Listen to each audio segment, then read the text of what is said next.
আমাদের নেতা তারেক রহমান সাহেবকে ভারপ্রাপ্ত চেয়ারম্যান, তাকে মিথ্যা মামলা দিয়ে নির্বাসিত করে রাখা হয়েছে। তাকে এখনো এই দেশে আমরা নিয়ে আসতে পারিনি, কারণ বিভিন্ন রকম টাল বাহানা চলছে।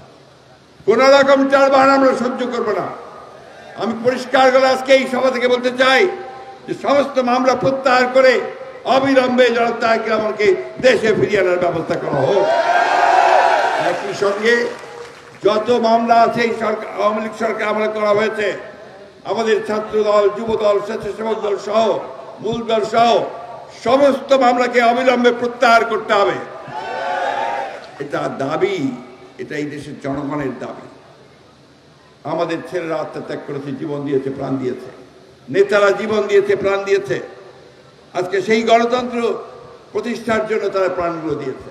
সুতরাং তাদেরকে সম্মান দেখিয়ে এবং যাদের বিরুদ্ধে মিথ্যা মামলা হয়েছে সেই মামলাগুলোকে প্রত্যাহার করে দেশে গণতন্ত্রকে প্রতিষ্ঠা করবার, একটা সুষ্ঠু অবাধ নির্বাচন করবার একটা পরিবেশ সৃষ্টি করতে হবে আমাদের ছেলেদের।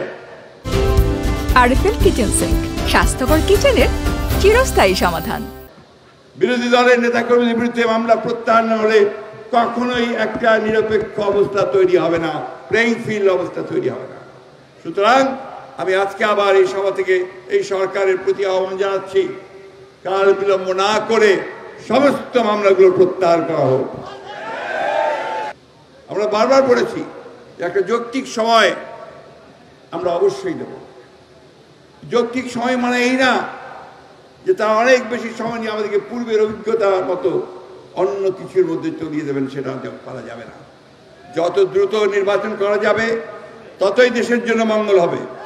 যত দ্রুত নির্বাচিত সরকারকে আনা যাবে ততই দেশের জন্য কল্যাণকর হবে। সুতরাং আমরা মনে করি অতি দ্রুত সংস্কারগুলোকে সম্পন্ন করে একটা নির্বাচনের ব্যবস্থা তৈরি করে একটা নির্বাচিত পার্লামেন্টের হাতে, জনগণের হাতে ক্ষমতা হস্তান্তর করতে হবে। আজকে আওয়ামী লীগ কোথায়? আওয়ামী লীগ পলাইছে, কিন্তু ওর লোকগুলো এখনো ভিতরে আছে। হিন্দু ভাইদের দুর্গাপূজা আসছে, এই দুর্গাপূজাকে কেন্দ্র করেও তারা আমরা বিভিন্ন রকম অস্থিতিশীল অবস্থা সৃষ্টি করতে পারে। আপনারা সজাগ থাকবেন। আমি হিন্দু ভাইদের কাছে অনুরোধ জানাতে চাই যে আপনারা বাংলাদেশের নাগরিক, স্বাধীন বাংলাদেশের নাগরিক। আপনারা যেভাবে আছেন আমরা সবসময় আপনাদের পাশে দাঁড়িয়েছি, বাংলাদেশের ইতিহাস হচ্ছে তাই। আজকে এই পূজার ব্যাপারেও আপনাদেরকে আমরা এই নিশ্চয়তা দিতে পারি যে বাংলাদেশের সমস্ত মানুষ আপনাদের পাশে দাঁড়াবে এবং আপনাদের উপাসনায় পূজায় যেন কোনো ব্যাঘাত না ঘটে তার জন্য তারা ঐক্যবদ্ধ হয়ে দাঁড়াবে।